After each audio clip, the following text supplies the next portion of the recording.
Você já se perguntou por que algumas estratégias de grandes empresas não funcionam para você? No mundo do empreendedorismo não existe uma fórmula mágica. Nesse vídeo eu vou compartilhar os segredos que realmente funcionaram em cada estágio da minha startup, a Zapay, e como você pode aplicá-los ao seu negócio. Para quem ainda não me conhece, eu sou o fundador da Zapay, uma empresa que começou do zero em 2018 e hoje emprega mais de 240 pessoas e fatura centenas de milhões.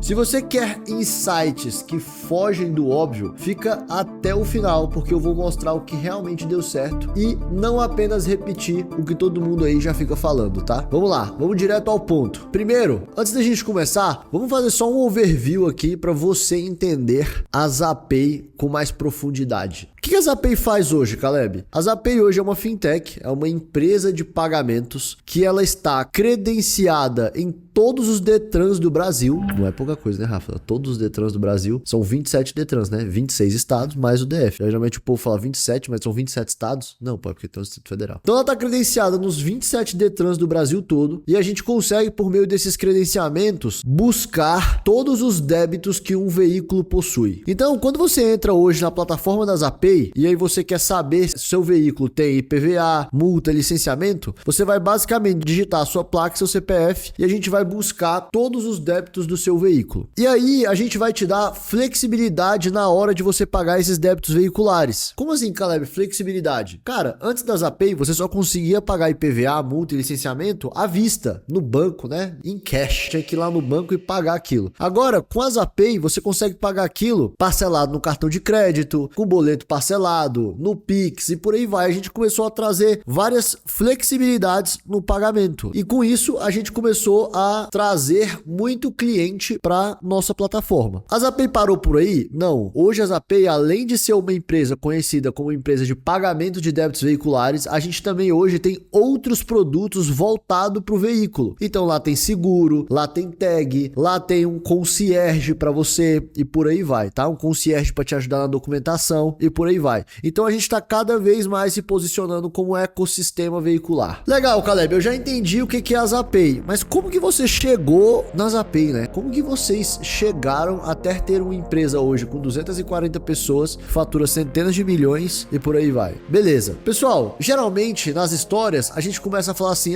tudo começou lá em 2018. Eu não gosto muito disso não, porque na verdade eu acho que quase tudo começou desde quando eu nasci, que quando basicamente foi quando eu comecei a desenvolver uma imagem na qual as pessoas queriam estar por perto. Esse é um ponto extremamente importante. Então, eu vou pular um pouco essa parte, mas eu queria deixar isso aqui claro. É aquele negócio, fez sucesso da noite pro dia. Não, porque tudo começa desde quando você nasceu, praticamente. Mas beleza, lá em 2018, eu comecei a montar o que viria a ser a Zapay. Eu tinha acabado de sair de uma experiência minha com uma outra empresa, minha primeira startup, que era a Modular, um Uber de aulas particulares, que eu comecei lá em 2016 e deu errado. E eu já aprendi muito com a Modular. Caleb, quais foram os tipos de aprendizado da Modular? Primeira coisa na Modular foi tomar cuidado com o time. Os meus sócios na Modular eram pessoas muito boas, mas eu sentia que a gente tinha certa complementariedade, mas não era um time que conseguiria angariar muitas coisas, sabe? Crescer muito. A gente complementava um ao outro, mas ainda ficava muitos gaps, muitos buracos no meio do caminho. E eu via que aquele time ali não ia fazer a gente chegar em um outro patamar. Então você tem que tomar muito cuidado com o time que você vai trazer para o seu negócio logo no início dele. Segundo ponto que eu aprendi na Modular, a importância da experiência. Cara, quando a gente estava começando a Modular, a gente basicamente éramos muito jovens, né? Hoje eu já sou jovem, né, não, Rafa? Então assim, lá atrás era jovem pra cacete, tinha 18 anos. Então a gente não sabia onde a gente estava entrando, a gente não sabia o que era empreendedorismo, a gente não sabia como que era criar um produto, como era escalar esse produto no digital e por aí vai, tá? Então éramos muito jovens e eu entendia que isso era um grande dificultador do processo. E terceira coisa que eu aprendi na Modular era a importância de ter um produto bom, um modelo de negócio bom e não perder muito tempo para testar esse modelo de negócio. Eu entendo que a Modular, além desses outros pontos que eu já comentei, não foi muito para frente porque o modelo de negócio dela não era tão bom. Era um Uber de aulas particulares, mas você gosta de ter aula particular com uma pessoa específica, com o Rafa aqui, sabe? Você não vai querer depois que o Rafa não te dê aula e você pega a aula com qualquer pessoa ali no meio da rua. As pessoas não gostam disso, elas gostam de uma pessoa específica. Esses produtos muito específicos, feito aula particular, é muito difícil você conseguir uberizar ele, que era o caso que a gente estava tentando, né? Então, eu tive muitos aprendizados nesses 2 anos de modular, né? 2016 e 2017. E aí, no meio de 2017, ali caminhando pro final de 2017, a gente começou a fazer as API. E cara, como quase toda empresa que tá começando, a grande dificuldade, o grande desafio inicial dessa empresa é o Product Market Fit. Existe o desafio de time, que são as pessoas que vão estar ali com você nesse início. E existe o grande desafio, que é o desafio do Product Market Fit, que eu considero até mais complexo do que o desafio de time. Então, de 2017 para 2018, o meu grande desafio era esse. Era como que eu trago pessoas, não, Rafa, para me ajudar a desenvolver um produto que as pessoas querem comprar ele. Bom, e quando a gente começou as API, a nossa ideia inicial não tinha nada a ver com o que a gente faz hoje. E eu já expliquei para vocês aqui o que a gente faz hoje. A ideia inicial era construir um aplicativo de pagamento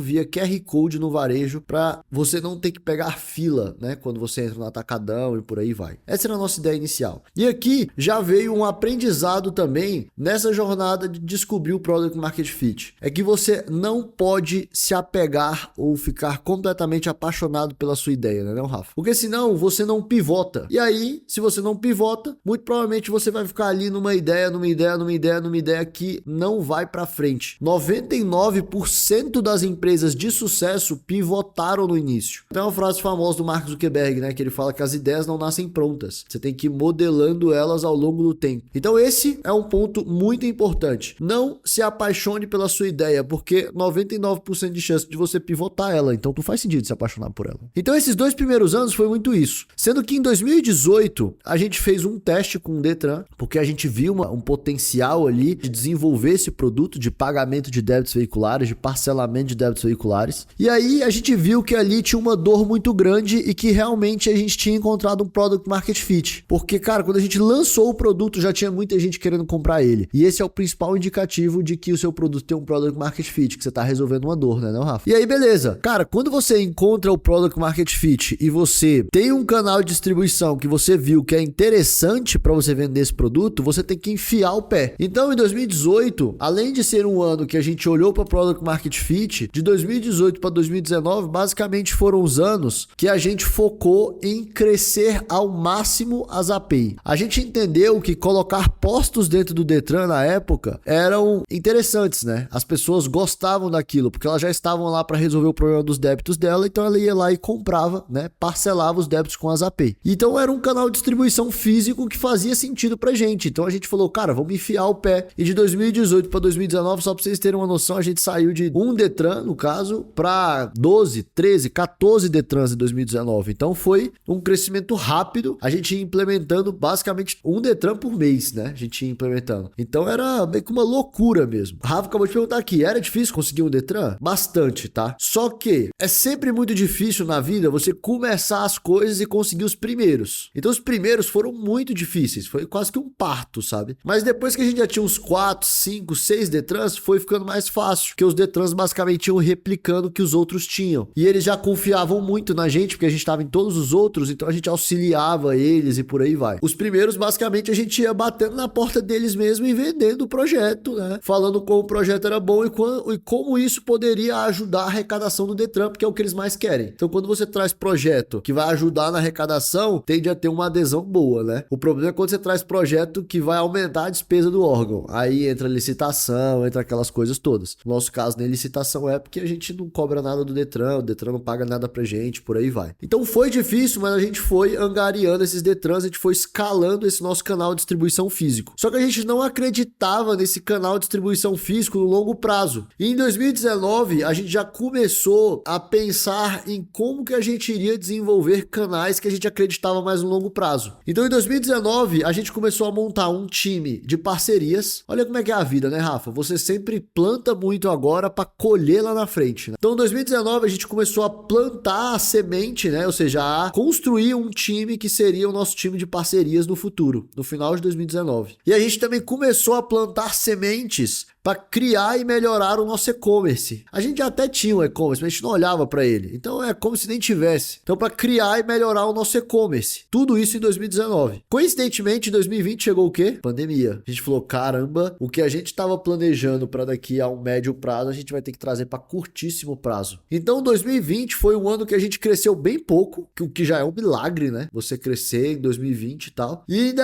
é mais milagroso ainda. Por quê? Porque a gente cresceu 10% de 2019 para 2020. Só que a gente conseguiu mudar todo o nosso mix de receita, que saiu de 80, 90% postos físicos para 80, 90% canais online. Principalmente o nosso e-commerce, tá? Que foi um dos canais que a gente desenvolveu bastante. Então esse é um ponto muito importante. Você precisa, depois que seu negócio tá ficando maior, você precisa começar a diversificar canais de distribuição. Isso vai te ajudar muito a escalar o seu negócio.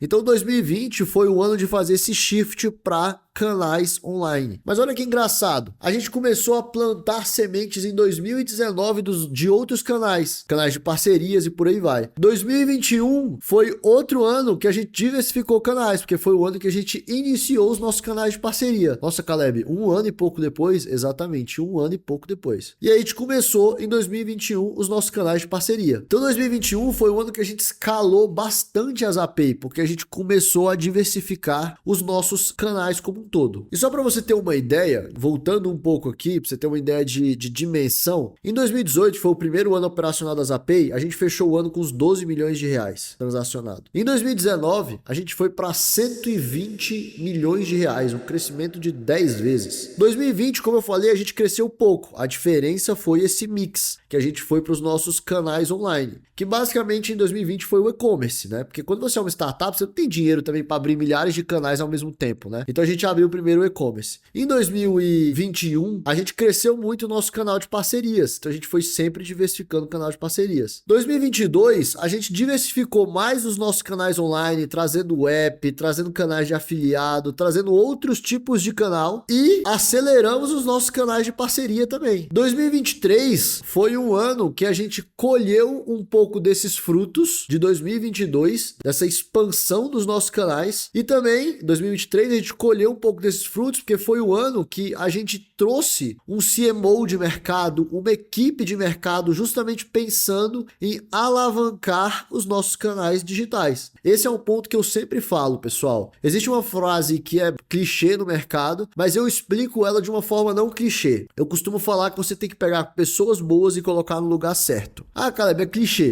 Mais ou menos. As pessoas erram muito nisso. Por que elas erram, Caleb? Porque, cara, às vezes você fala assim, eu preciso alavancar o meu negócio com vendas. Pô, Rafa, venda é genérico pra cacete, né? Venda é muito genérico. Você pode pegar uma pessoa que é muito boa em tráfego pago e performance e ela é péssima em venda no one-on-one. Então, você pode pegar uma pessoa que é muito bom em venda one-on-one, mas é péssimo em performance, tráfego pago e por aí vai. Então, você precisa identificar exatamente o que você precisa para você conseguir contratar essa pessoa boa no mercado. E foi isso que a Zapay fez. Ela começou a entender exatamente o que ela precisava e quais eram os canais que ela tinha que investir e começou a trazer pessoas muito boas para fazer isso. E aí, pessoal, em 2023 a gente trouxe também um time muito bom de produto, porque estrategicamente a gente já entendia que em 2024 a gente tinha que ser um ecossistema veicular. Ou seja, a gente não tinha que ser só conhecido como uma plataforma de pagamento de débito, mas a gente tinha que ter outros produtos dentro da plataforma. E aí a gente trouxe um CPO, um diretor de produto, e melhorou o nosso time de produto.